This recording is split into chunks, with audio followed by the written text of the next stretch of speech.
Papuri sa Diyos, papuri sa Diyos, papuri sa Diyos sa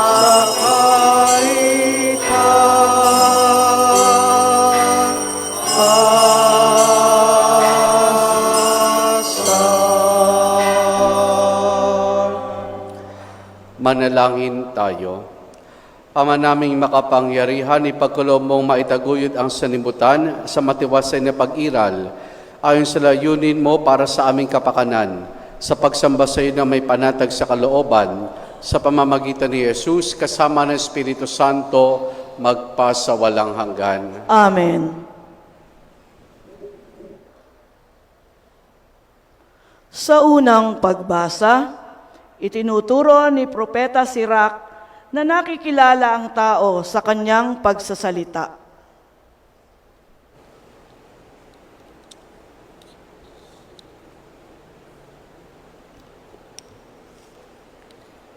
Ang salita ng Diyos mula sa aklat ni Sirach.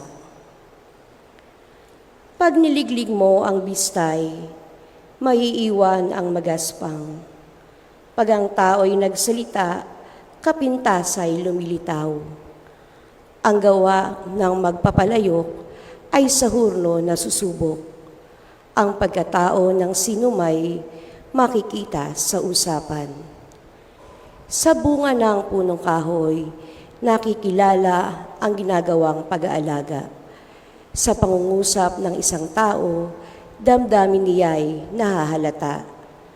Huwag mo munang pupurihin ang isang tao hanggang hindi nakapagsasalita, sapagkat doon mo makikilala ang tunay niyang puso't diwa.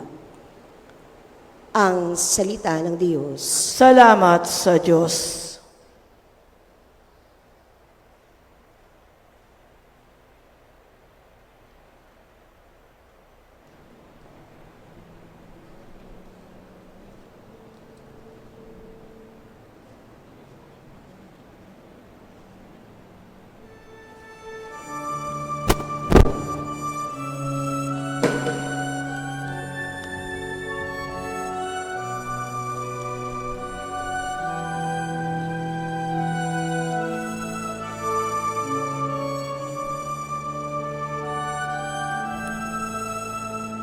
Totoong kalugod, lugod, ang magpasalamat sa Diyos.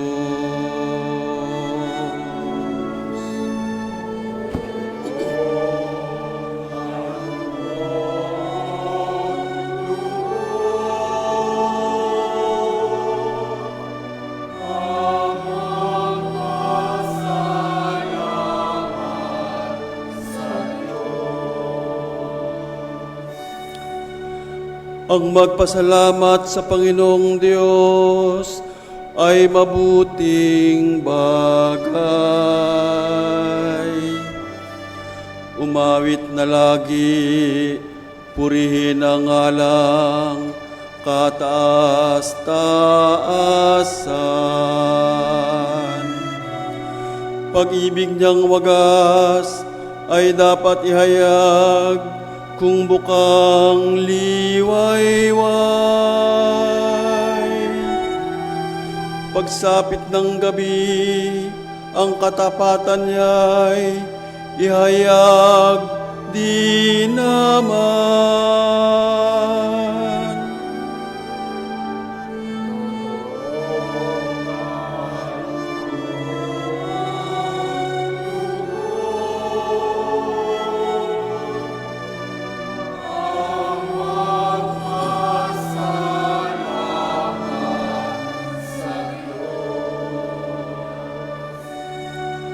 Katulad ng palma ang taong matuwid, tatatag ang buhay. Parang mga sedro kahoy sa Libano, lalagong mainam. Parang punong kahoy na doon natanim sa tahanan ng Diyos. Sa banal na templo, ito ay lalago na nakalulugod.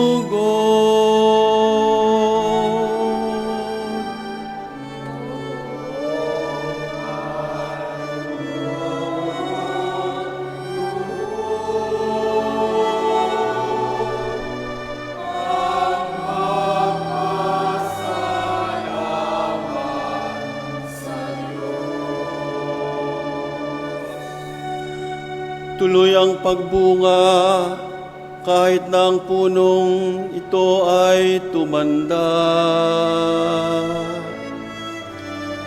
Lunti at matatag at ang dahon nito ay laging sariwa. Ito'y patotoo na ang Panginooy tunay na matuwid. Siya kong sanggalang, matatag na batong, walang bahidungis.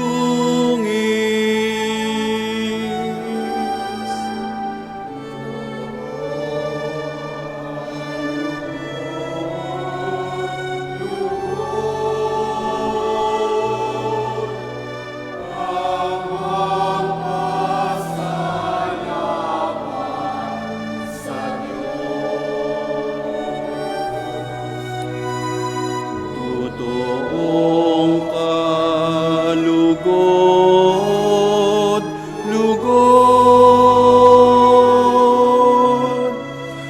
ang magpasalamat sa Diyos.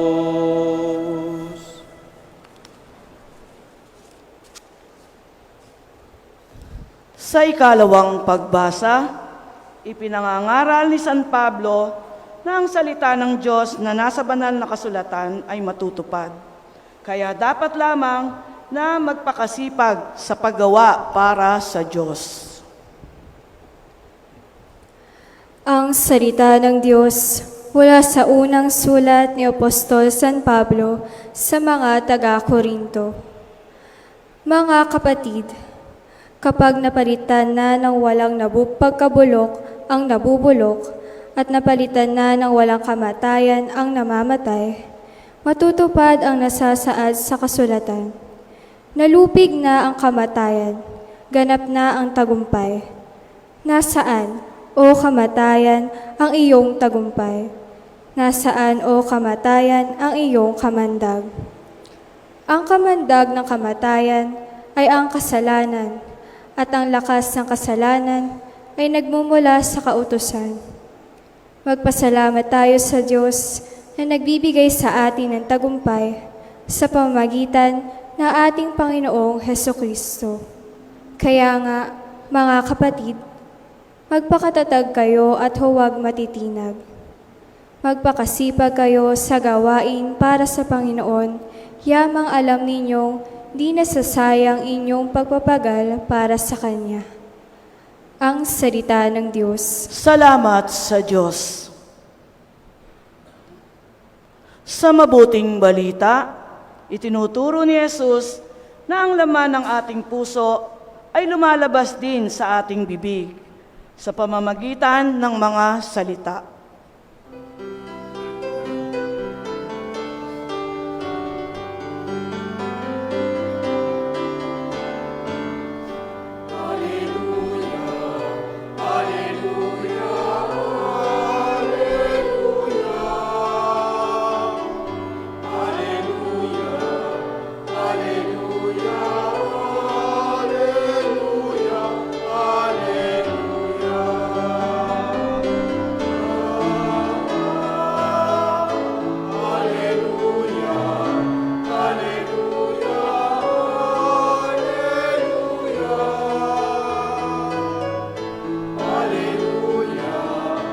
Hallelujah, Hallelujah, Hallelujah.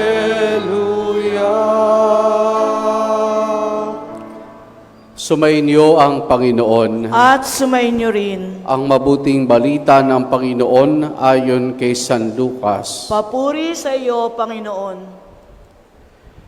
Noong panahong iyon, tinanong ni Jesus ang mga alagad ng patalinhaga, maaari bang maging taga-akay ng bulag ang isa ring bulag?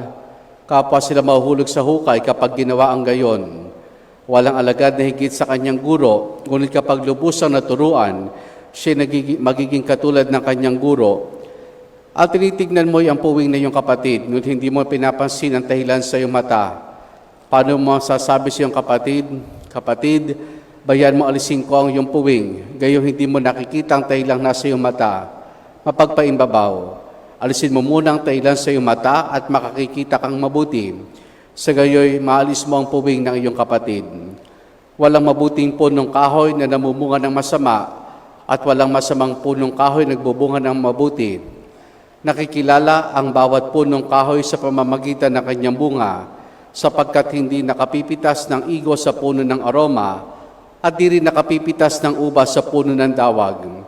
Ang mabuting tao ay nakapagdudulot ng mabuti, sapagkat tigib na kabutihan ng kanyang puso.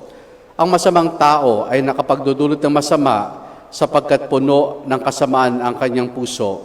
Sapagkat kung ano ang bukang bibig, siya namang laman ng dibdib.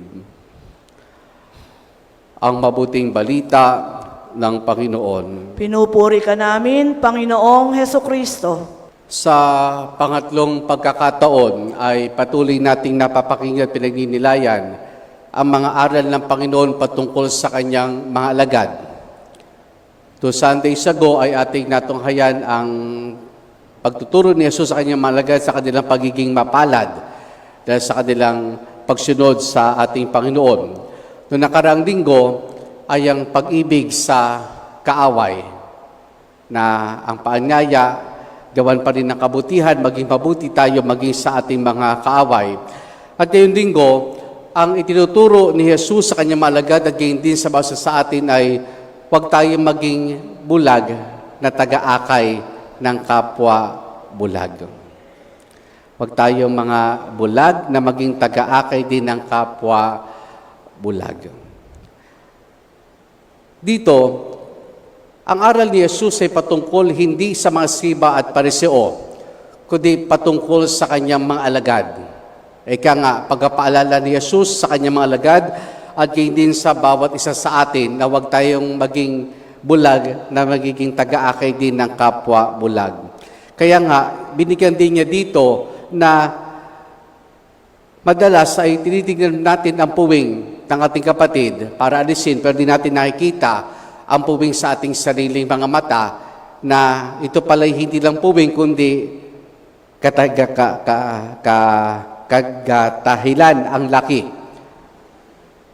Ang sabi dito ng Panginoon, mapagpaimbabaw kung ganun tayo, pero sa ating mga Pilipino, merong mas masakit na salita, ipokrito.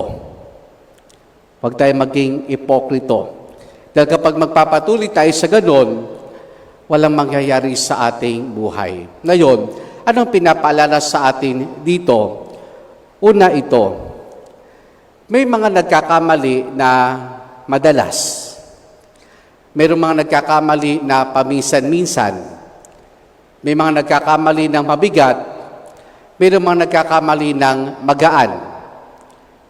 May pagkakamali na mayroong mga consequences at may mga pagkakamali na sabihin natin carry lang. Carry lang. Pero anong pinapaiwatig sa atin dito? Simple lang. Lahat tayo nagkakamali. Lahat tayo nagkakamali. Yun nga lang, anong madalas sa atin? Matalas ang ating mata, matalas ang ating bibig sa pagkakamali ng ating kapwa-tao. Halimbawa, sa mga mag-asawa, ano pong madalas yung makita sa inyong asawa? Yung pagkakamali nila o yung tama nila? Ano madalas yung mapansin sa kanila? Yung pagkakamali ba nila o yung mga tama nilang ginagawa? Sa mga magulang, ano madalas ninyong makita sa inyong mga anak? Ang pagkakamali ba nila o yung mga kabutihan nilang nagagawa?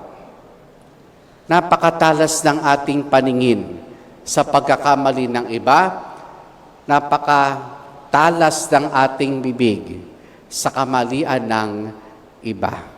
Baka nakakalimutan nating lahat tayo ay nagkakamali. Lahat tayo ay nagkakamali. Sabi po nila, kapag daw tayo mga tao, madalas na nakita natin pagkakamali ng iba, parang insecurity natin iyan. Insecurity natin. Yung bagay parang inuunahan na kagad natin sila para hindi nila makita yung sarili nating kamalian, sarili nating kakulangan. Ganun daw minsan tayo. Para hindi mapansin yung kakulangan natin, mapansin yung ating kamalian, inuunahan kagad natin sila na makita yung kanilang pagkakamali. Pero dito mga kapatid, ang pinapalala sa atin dito ay hindi naman sinasabi ni Jesus na huwag nating pansinin ang pagkakamali. Kundi ang pinapaalala sa atin ay tignan din natin ang ating mga sariling pagkakamali. Kaya yung pangalawa, ito, yung pagsusuri ng ating mga sarili. Yung una, lahat tayo nagkakamali. Yung pangalawa, mahalaga na masuri natin ang ating mga sarili sa ating mga pagkakamali, sa ating mga nagiging pagkukulang. At hindi lang siguro pagkukulang, maging yung sumosobra sa atin. Kasi bakit po? Madalas na nakikita natin ano yung nagiging pagkukulang natin. Pero di natin napapansin, ano ba yung sumosobra sa atin? Baka mamaya sumosobra na tayo sa pagpintas. Baka mamaya sumosobra na tayo sa mga bagay na hindi natin dapat na ginagawa. Huwag lang po yung mga kulang, kundi ano yung sumosobra din sa atin. Ngayon, ginagawa natin ito, hindi para ibaba ang ating sarili, kundi para ano? Para itama ang ating mga sarili. Para maitama ang ating mga sarili.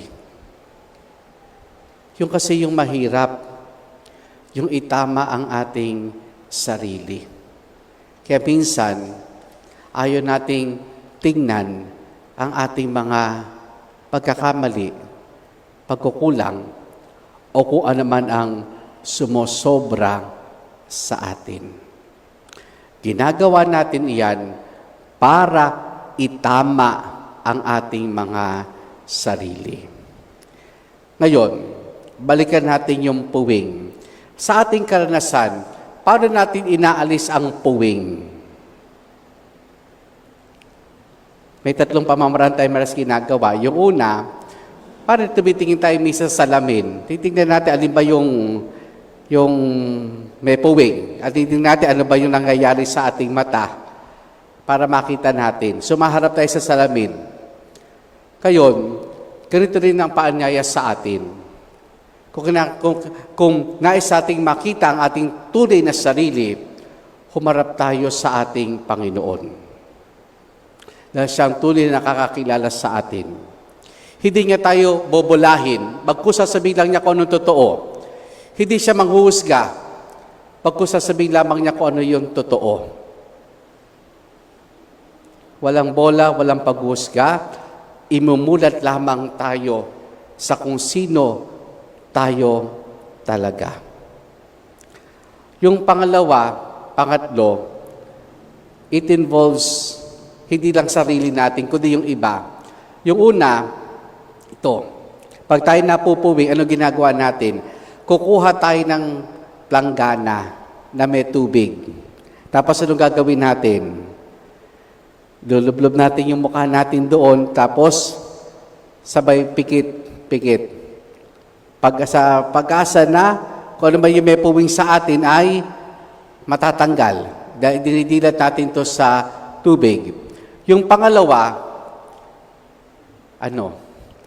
pinahihipan natin. Pakiihip mo nga yung mata kong may puwing. Sa anong pinapalalas sa atin doon sa ginagawa natin? Na minsan, para maitama natin ating mga sarili, kinakailangang may magpaalala sa atin. Merong magpaalala sa atin. Obserbahan niyo po ang mga bata. Kapag ang mga bata itinatama, minsan, tatahimik na lang yan. Magtatampo yan.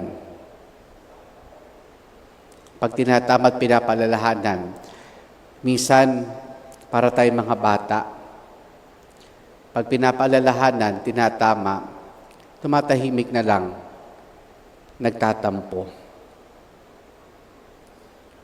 Tumatahimik na lang, nagtatampo. Itinatama tayo, nagtatama tayo sa pagkakamali, hindi upang sabihin na mas magaling ako sa iyo.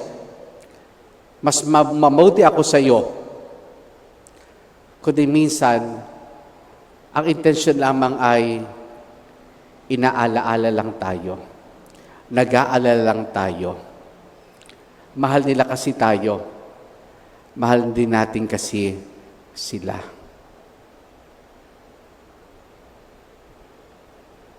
So, huwag tayong magkaroon ng misang wrong interpretation.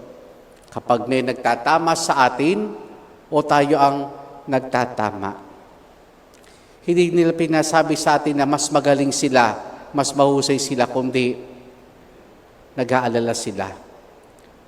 Mahal nila tayo. Mga kapatid, magkakayan tayo. Magkakayan tayo. Lahat naman tayo nagkakamali. Lahat tayo. Pero ang paanyaya sa atin ng Panginoon, patuloy na suriin ang ating mga sarili at maging bukas sa pagtatama, sa pag-aalis ng puwing, dahil inaalala lang nila tayo at mahal nila tayo. Amen.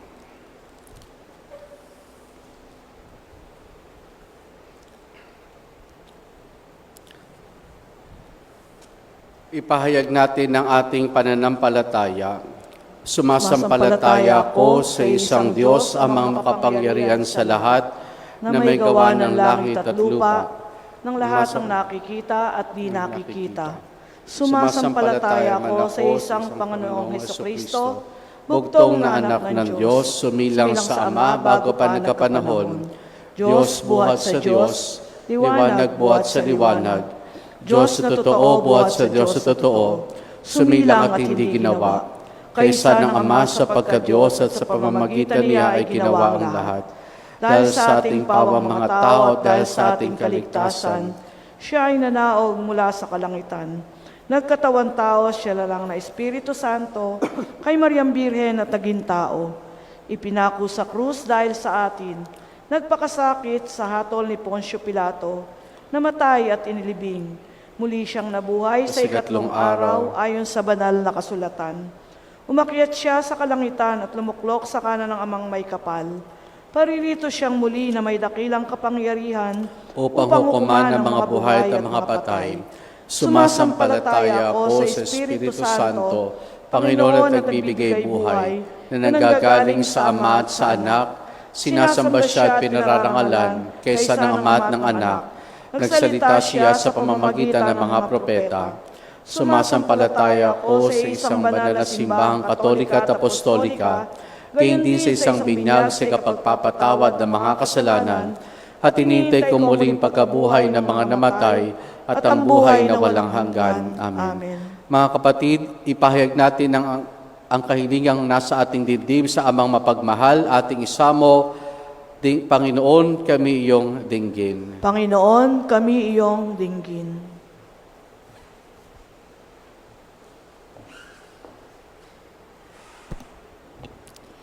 Maging mabuting taga-akay nawa ang simbahan sa landas ng kaligtasan. Manalangin tayo sa Panginoon. Panginoon, kami iyong dinggin. Maging mapagmalasakit nawa sa sambayanan ang mga nasa pamahalaan. Manalangin tayo sa Panginoon. Panginoon, kami iyong dinggin. Maging maingat nawa sa paghusga ang mga nasa maayos na pamumuhay. Manalangin tayo sa Panginoon. Panginoon, kami iyong dinggin. Ang mga may sakit, naway hindi sila mawala ng pag-asa na makamit ang pagpapagaling ng ating Panginoon. Manalangin tayo sa Panginoon. Panginoon, kami iyong dinggin. Ang mga pumanaw, naway tumanggap ng habag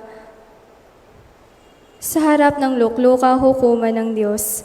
Manalangin tayo sa Panginoon. Panginoon, kami iyong dinggin.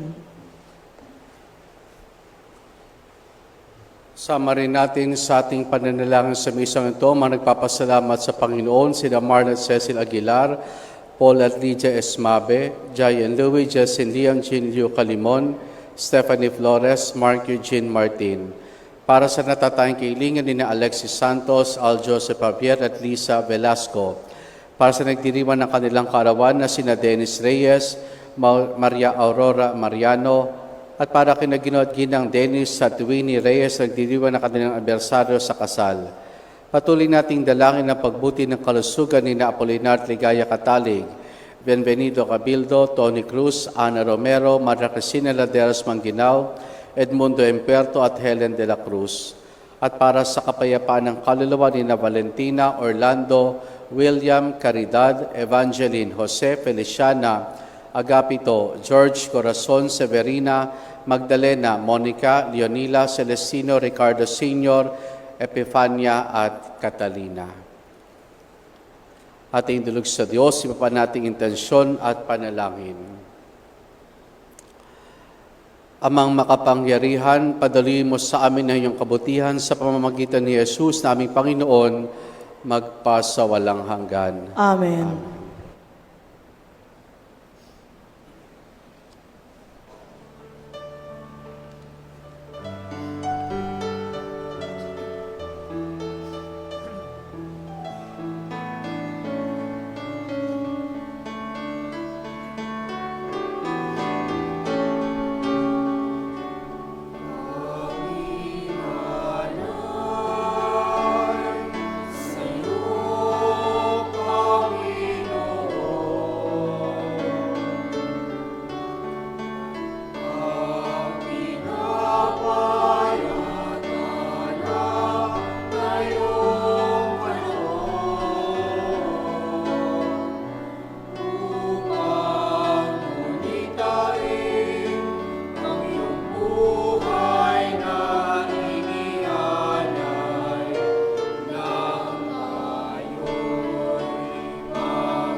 Manalangin kayo mga kapatido, pangampagahain natin ay kalugdan ng Diyos amang makapangyarihan. Tanggapin nawa ng Panginoon itong paghahain sa iyong mga kamay, sa kapurihan niya at karangalan, sa ating kapakinabangan at sa buong sambayanang banal. Ama naming lumikha, ipinagkaloob mo ang mga dapat ialay upang aming sambahin ang iyong ngalan. Kaawan mo kami't pagbigyan upang iyong kaloob para kami makapaghain ay mapakinabangan bilang pagpapala mo sa amin sa pamamagitan ni Jesus kasama ng Espiritu Santo, magpasawalang hanggan. Amen. Sumainyo ang Panginoon. At sumayo rin. Taas sa Diyos sa inyong puso at diwa. Itinaas na namin sa Panginoon. Pasalamatan natin ng Panginoong ating Diyos. Marapat na siya ay pasalamatan. Ama naming makapangyarihan, tunay nga marapat na ikaw ay aming pasalamatan sa pamamagitan ni Jesus na aming Panginoon. Siya'y naging kapwa naming maasahan upang may mangunang umako sa pananagutan dahil hangad mo magbago ang kinamias ng pagkakanya-kanya ng sangkatauhan. Buong na pagtitiis siya'y nanaig at nakamatayin ay kanyang nalupig, kaya siya aming daan para aming masapit ang iyong tapat at maasahang pag-ibig. Kaya kaysa ng mga anghel na nagsisiawit ng papuri sa nawalang humpay sa kalangitan, kami nagbubunyi sa iyong kadakilaan.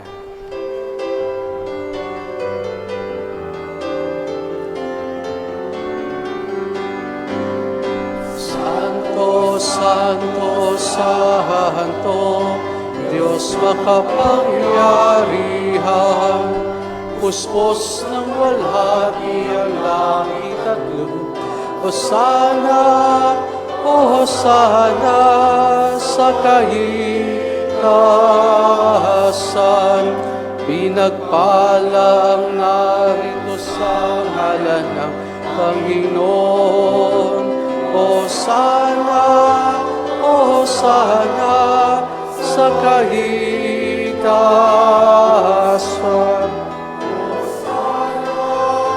Hosana sa kaitaasan.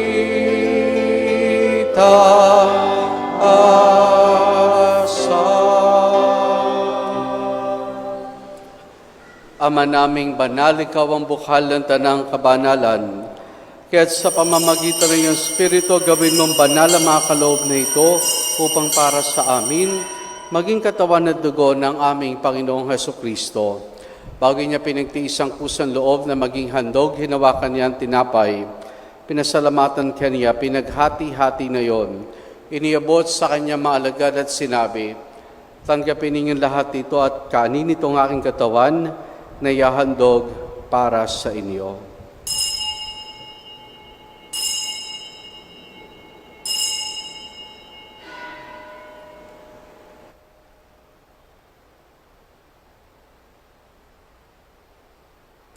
Gayun din naman nang matapos ang hapunan, hinawakan niya ang kalis. Muli kanyang pinasalamatan. Iniabot niyang kalis sa kanyang malagad at sinabi, tanggapin ninyong lahat ito at inumin itong kalis ng aking dugo, ng bago't walang hanggang tipan. Ang aking dugo na ibubuhos para sa inyo para sa lahat sa kapagpapatawad ng mga kasalanan. Gawin ninyo ito sa pag-alaala sa akin.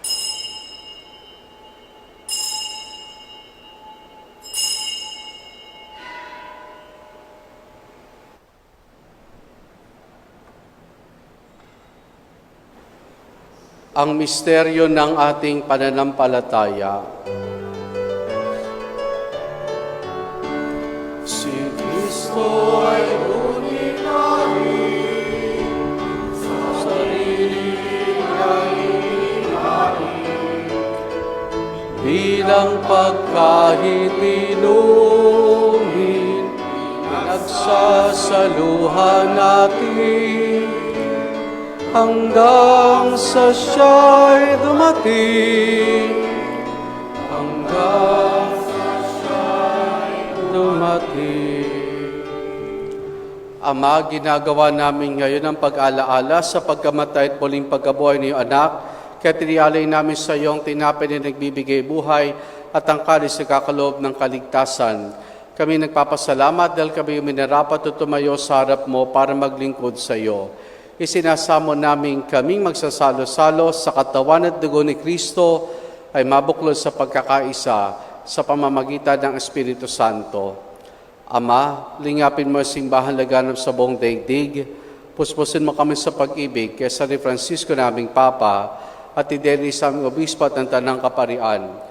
Alalahanin mo rin mga kapatid naming nahimlay na may pag-asang sila'y muling mabubuhay, gayon din na lahat ng mga pamana at mga kaluluwa sa purgatorio. Kaawan mo sa at patuloyin sa iyong kaliwanagan. Kaawaan mo at pagindapati kaming lahat na makasalo sa iyong buhay na walang wakas. Kaisa ng mahal na Birheng Maria, na Ina ng Diyos, si San Jose ang kanyang kabiyak ng puso, kaisa ng mga apostol, ni San Juan Bautista at ang lahat ng mga banal, na namuhay dito sa daigdig ng kalugod-lugod sa iyo, maipagdiwang nawa namin ang pagpupuri sa kararangal mo sa pamamagitan ng iyong anak na aming Panginoong Heso Kristo. Sa pamamagitan ni Kristo, kasama niya at sa Kanya, ang lahat ng parangal papuri sa iyo, Diyos amang makapangyarihan, kasama ng Espiritu Santo, magpasa walang hanggan.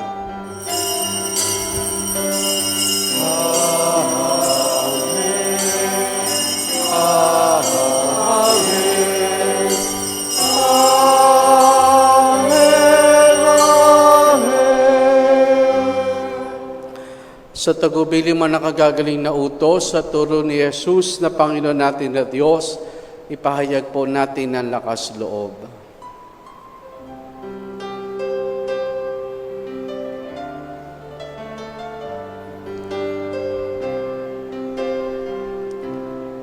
Ama namin, sumasalangit ka, sambahin ang ngalan mo,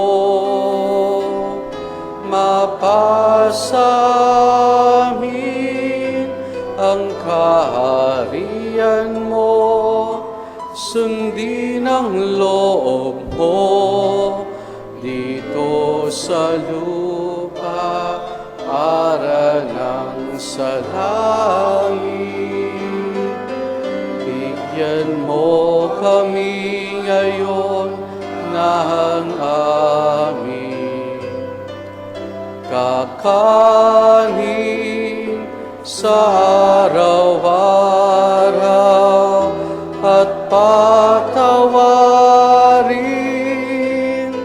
mo kami sa aming magasala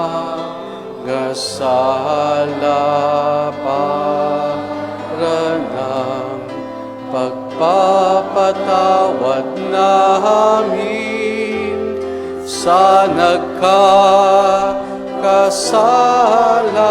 sa amin, at huwag mo kaming ipahintulot sa tukso, at iadya mo kami sa lahat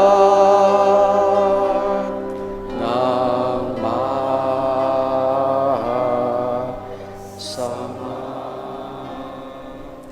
Hinihiling namin kay Media sa lahat ng masama, pagkalooban ng kapayapaan araw-araw, iligtas sa kasalanan at ilayos lahat ng kapahamakan, samantalang aming masayang pinananabikan ang dakilang araw ng pagkapahayag ng tagapagligtas naming si Jesu Kristo.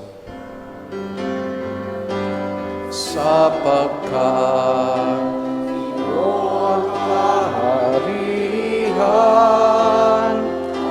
at ang kapangyarihan at ang kapurihan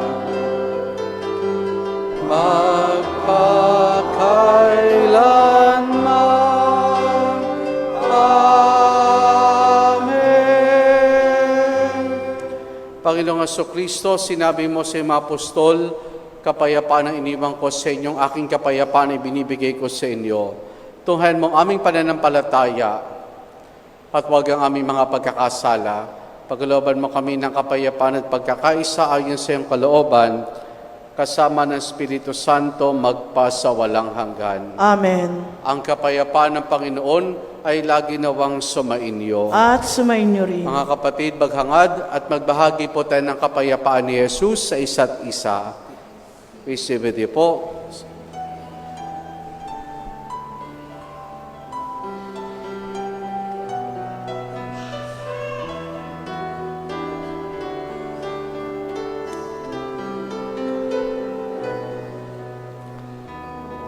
Meron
na nag-aalis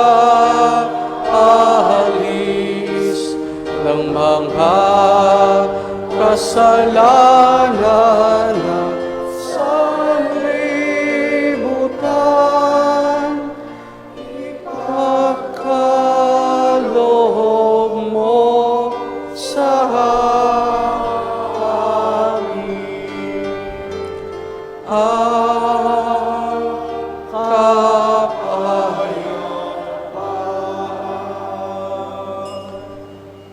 Narito si Jesus, ang kordero ng Diyos. Siya nagaling sa mga kasalanan ng sanlibutan. Mapalad ang mga inaaniyahan niya makiisa sa kanyang banal na piging. Panginoon, hindi ako karapat-dapat na magpatuloy sa iyo, ngunit sa isang salita mo lamang ay gagaling na ako.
Manalangin tayo. Ama naming mapagmahal, kami yung pinapakinabang ay yung kaawaan upang aming pinagsaluhan ay magdulot ng aming pakikilahok sa iyong buhay na di matatapos. Iniluluhog namin ito sa pamamagitan ni Jesus kasama ng Espiritu Santo magpa sa walang hanggan. Amen. Lalaman po mga paalaala mula po sa ating parokya.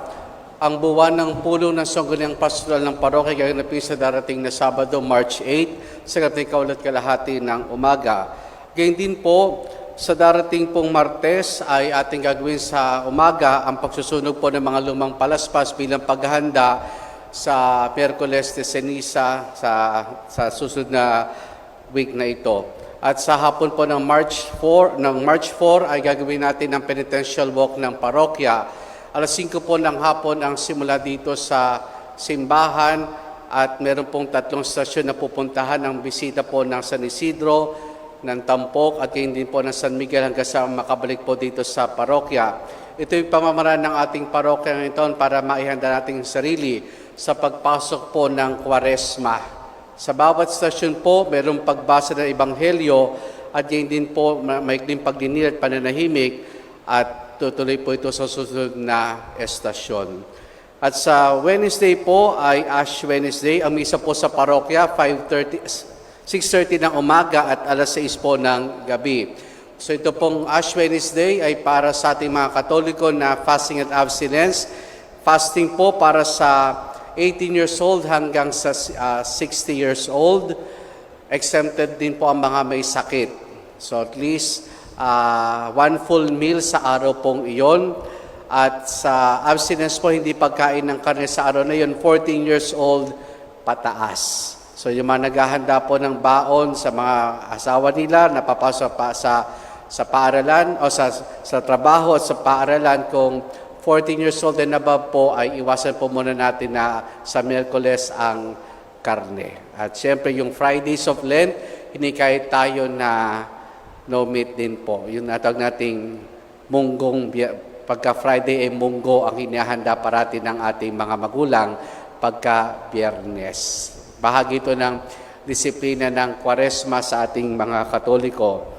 At patuloy pa rin po paanyaya natin sa April 5, ang ating pong Parish Lenten Pilgrimage na gaganapin po sa lalawigan po ng Pangasinan. Sa mga interesado po, mangyari makipag-ugnayan sa mga kasapi ng lectors and commentators at ushers ng parokya na silang namamahala sa ating pong Lenten Pilgrimage. At March 21 po, Friday, ay ang ating Lenten Recollection dito po sa parokya, alas 6 po ng gabi.